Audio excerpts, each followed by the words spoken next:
Subscribe करें हमारे YouTube channel को और इस बेल आइकन को दबाएं ताकि हमारी वीडियोस आपको मिल सके सबसे पहले।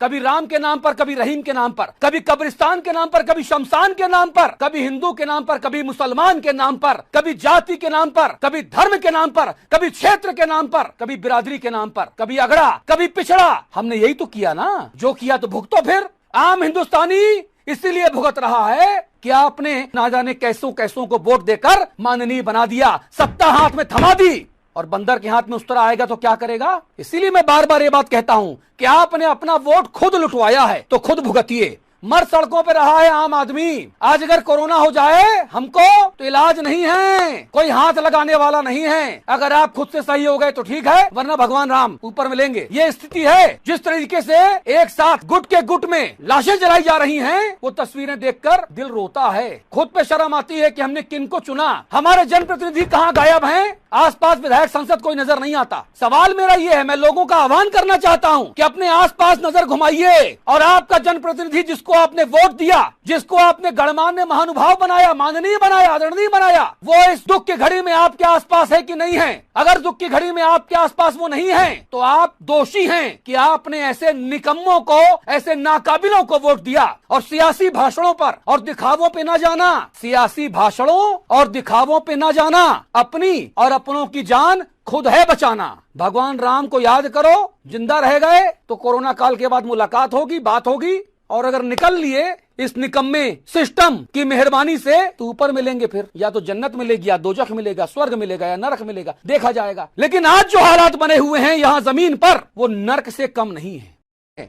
कहीं किसी का कोई मर रहा, कहीं किसी का कोई बीमार पड़ रहा, डॉक्टर है नहीं, और है तो इतना थका हुआ है कि वो मरीज अटेंड करने की स्थिति में नहीं है।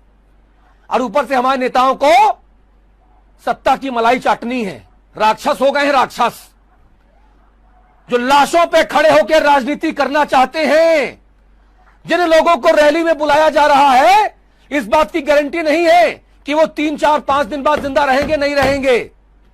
अगर बच गए तो भगवान राम की कृपा, और मर गए तो इंतजाम तो पूरा नेताओं ने कर ही दिया है। और चुनाव आयोग हमारा अंधा है, बेशर्म चुनाव आयोग। अगर मेरे ऊपर मुकदमा होता हूं जेल जाने को तैयार।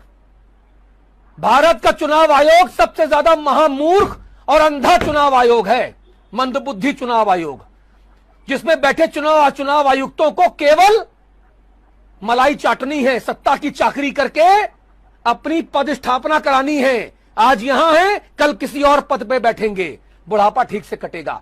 शर्म आनी चाहिए चुनाव आयुक्तों को हमारे भारत देश के, कि वो आम लोगों को कोरोना के मुंह में धकेल रहे हैं चुनाव के नाम पे। अरे क्या बिगड़ जाएगा अगर 6-8 महीना और राष्ट्रपति शासन या राज्यपाल शासन लगा रह जाएगा तो क्या तूफान आ जाएगा।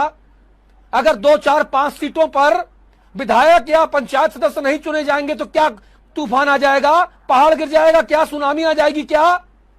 लेकिन इस भीड़ जुटाने वाली स्थिति से कोरोना का संक्रमण और ज्यादा बेकाबू होकर फैलेगा।